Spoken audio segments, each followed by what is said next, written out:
Hello दोस्तों, welcome to struggle classes, जहां हम बात करेंगे 15 सितंबर 2020 के मोस्ट इम्पॉर्टेंट करंट अफेयर की। तो आप पूरा वीडियो को ध्यान से देखिए। अगर आप किसी भी कम्पिटिटिव एग्जाम की तैयारी कर रहे हैं तो निश्चित ही आपके एग्जाम से करंट अफेयर्स के एक भी क्वेश्चन छूटने वाले नहीं हैं। बस आप डेली मॉर्निंग में वीडियो देखने की हैबिट बना लीजिए। तो चलिए वीडियो शुरू करते हैं। आज का पहला प्रश्न है, हाल ही में हिंदी दिवस कब मनाया गया? तो 14 सितंबर को हिंदी दिवस मनाया गया है। इस क्वेश्चन का सी ऑप्शन सही है। हर साल 14 सितंबर को देश भर में भारत की आधिकारिक भाषा के रूप में हिंदी का प्रचार प्रसार करने के लिए हिंदी दिवस मनाया जाता है। अनुच्छेद 343 के तहत हिंदी को राजभाषा का दर्जा दिया गया था। पहली बार हिंदी दिवस 14 सितंबर 1953 को मनाया गया था। अच्छा, हिंदी दिवस मनाया क्यों जाता है? तो 14 सितंबर 1949 को भारत की संविधान सभा ने देवनागरी लिपि में लिखी गई हिंदी भाषा को भारत गणराज्य की आधिकारिक भाषा के रूप में अपनाया था। इसलिए 14 सितंबर को हिंदी दिवस मनाया जाता है। नेक्स्ट क्वेश्चन है, किस राज्य सरकार ने युवाओं के प्रशिक्षण के लिए यूआई पथ के साथ साझेदारी की है? तो आंध्र प्रदेश सरकार ने युवाओं के प्रशिक्षण के लिए यूआई पथ के साथ साझेदारी की है। इस क्वेश्चन का ए ऑप्शन सही है। अब यूआई पथ क्या है? तो यह एक वैश्विक सॉफ्टवेयर कंपनी है जो रोबोट प्रोसेस ऑटोमेशन के लिए प्लेटफार्म विकसित करती है। इसकी स्थापना 2005 को हुई थी। मुख्यालय न्यूयॉर्क में है। अच्छा, आंध्र प्रदेश सरकार ने अपने 3 राजधानियों को मंजूरी दी थी। आंध्र प्रदेश सरकार ने ऑनलाइन साइबर जागरूकता कार्यक्रम ई रक्षा बंधन लॉन्च किया था। आंध्र प्रदेश सरकार ने विद्या कनुका योजना की शुरुआत की थी। आंध्र प्रदेश सरकार estate business reform action plan 2019 ranking में शीर्ष पर था। और आंध्र प्रदेश सरकार ने LEAF के साथ खाद्य प्रसंस्करण के लिए समझौते पर हस्ताक्षर किया था। आंध्र प्रदेश सरकार ने रम्मी और पोकर जैसे ऑनलाइन खेलों पर प्रतिबंध लगाया था। आंध्र प्रदेश सरकार ने कृषि क्षेत्र में सहयोग के लिए नीदरलैंड के साथ साझेदारी की थी। और आंध्र प्रदेश सरकार ने नेचुरल गैस पर लगने वाले टैक्स को 10% बढ़ा दिया है। तो आप आंध्र प्रदेश के बारे में इतना करंट अफेयर याद रखिए। अब आंध्र प्रदेश सरकार ने युवाओं के प्रशिक्षण के लिए यूआई पथ के साथ साझेदारी की है। तो ए मैप में आंध्र प्रदेश। आंध्र प्रदेश का गठन 1 अक्टूबर 1953 को हुआ था। राजधानी हैदराबाद है। मुख्यमंत्री जगन मोहन रेड्डी और राज्यपाल विश्वभूषण हरिचंदन है। सीटों की बात करें तो लोकसभा में 25 सीट, राज्यसभा में 11 सीट और विधानसभा में 176 सीट है। सीमा से सटे राज्य तेलंगाना, छत्तीसगढ़, उड़ीसा, तमिलनाडु और कर्नाटक है। बंगाल की खाड़ी भी आंध्र प्रदेश की सीमा से लगती है। यहाँ का बड़ा शहर विशाखापट्टनम है।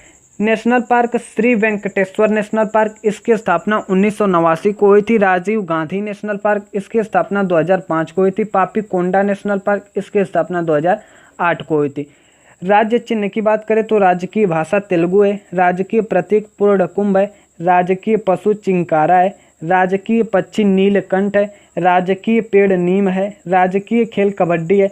राजकीय नृत्य कुचिपुड़ी है। और राजकीय फूल कुमुद का है। प्रमुख नदियां गोदावरी और कृष्णा है। क्षेत्र के अनुसार भारत का चौथा सबसे बड़ा राज्य है और जनसंख्या की दृष्टि से 8वां। ऐतिहासिक रूप से इस राज्य को भारत का धान का कटोरा कहा जाता है क्योंकि यहाँ 77% चावल की खेती होती है। तो आप आंध्र प्रदेश के बारे में इतना याद रखिए।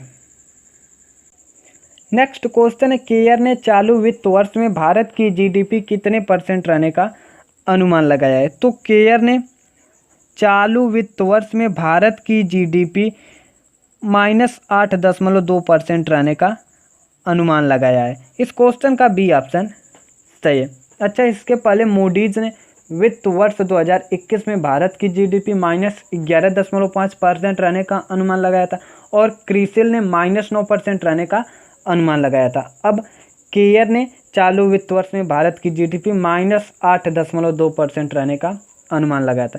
अच्छा, इसके पहले केयर ने -8% रहने का अनुमान लगाया था, लेकिन अब इसे हटाकर -8.2% रहने का अनुमान लगाया है। GDP यानी ग्रास डोमेस्टिक प्रोडक्ट यानी सकल घरेलू उत्पाद। अब केयर ने चालू वित्त वर्ष में भारत की जीडीपी -8.2% रहने का अनुमान लगाया। तो इसकी स्थापना 1993 को हुई थी। मुख्यालय मुंबई में। इसके मैनेजिंग डायरेक्टर और चीफ एग्जीक्यूटिव ऑफिसर यानी MD and CEO Ajay Mahajan है। नेक्स्ट क्वेश्चन है, हाल ही में यूएस ओपन टेनिस टूर्नामेंट किसने जीता है? तो नाओमी ओसाका ने यूएस ओपन टेनिस टूर्नामेंट जीता है। इस क्वेश्चन का सी ऑप्शन सही है। नाओमी ओसाका ने विक्टोरिया अजारेंका को हराकर यूएस ओपन टेनिस टूर्नामेंट अपने नाम किया। नाओमी ओसाका 2018 में यूएस ओपन और 2019 में ऑस्ट्रेलिया ओपन का खिताब जीत चुके हैं, तो आप इनका नाम याद रखिए। नेक्स्ट क्वेश्चन है, कौन सुगुन फूड्स प्राइवेट लिमिटेड के लिए $15 मिलियन के ऋण समझौते पर हस्ताक्षर किया है? तो एशियन डेवलपमेंट बैंक यानी एडीबी ने सुगुन फूड्स प्राइवेट लिमिटेड के लिए $15 मिलियन के ऋण समझौते पर हस्ताक्षर किया है। इस क्वेश्चन का बी ऑप्शन सही है। यह समझौता कोविड-19 महामारी के दौरान पोल्ट्री फार्मिंग संचालन सहित भारत में ग्रामीण आजीविका और खाद्य सुरक्षा को बनाए रखने के लिए किया गया है। सुगुन फूड्स प्राइवेट लिमिटेड की स्थापना 1984 को हुई थी। मुख्यालय कोयम्बटूर तमिलनाडु में है। और एडीबी की स्थापना 19 दिसंबर 1966 को हुई थी। मुख्यालय फिलीपींस में है। नेक्स्ट क्वेश्चन है, हाल ही में किसने F1 टक्सन ग्रैंड प्रिक्स 2020 जीता है? तो लुइस हैमिल्टन ने F1 टक्सन ग्रैंड प्रिक्स 2020 जीता है। इस क्वेश्चन का सी ऑप्शन सही है। यह इटली के मुगेलो सर्किट में आयोजित किया गया था। अच्छा, लुइस हैमिल्टन पहले नंबर पर थे, वाल्टेरी बोटास दूसरे नंबर पर थे और अलेक्जेंडर एल्बोन तीसरे नंबर पर थे। नेक्स्ट क्वेश्चन है, रघुवंश प्रसाद सिंह का निधन हुआ है, वे कौन थे? तो रघुवंश प्रसाद सिंह का निधन हुआ है, वह भारत के पूर्व केंद्रीय मंत्री थे। इस क्वेश्चन का ए ऑप्शन सही है। यही है रघुवंश प्रसाद सिंह जिनका हाल ही में निधन हो गया है।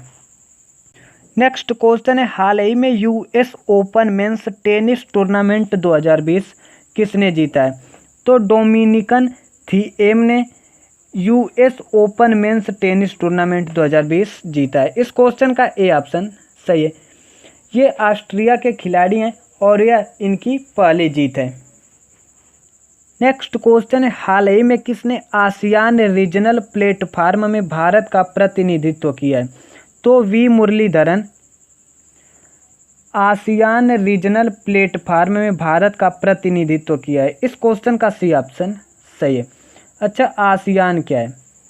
यह दक्षिण पूर्व एशियाई देशों का संगठन एक क्षेत्रीय अंतर सरकारी संगठन है।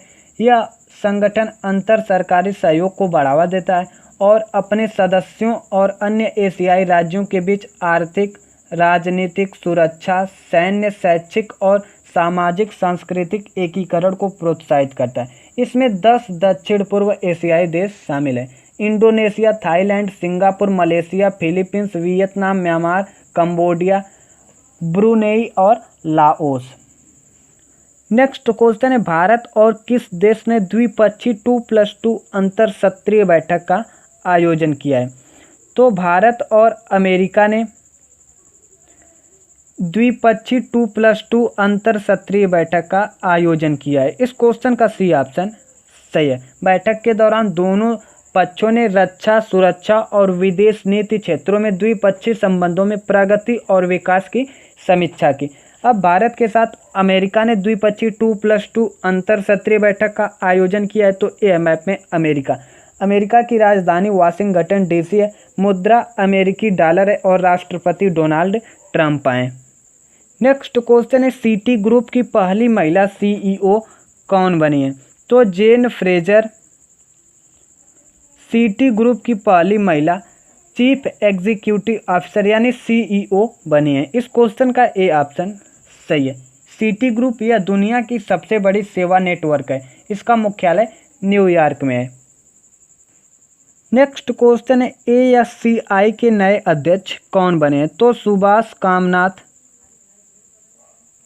ASCI के नए अध्यक्ष बने हैं। इस क्वेश्चन का सी ऑप्शन सही है। ASCI यानी स्टैंडर्ड्स काउंसिल ऑफ इंडिया, भारतीय विज्ञापन मानक परिषद, इसकी स्थापना 1985 को हुई थी, मुख्यालय मुंबई में है।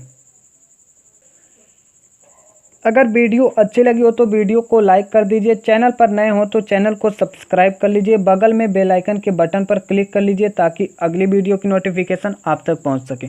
अगर आपको किसी भी क्वेश्चन में कोई भी डाउट हो तो आप कमेंट में पूछ सकते हैं। जय हिंद, वंदे मातरम।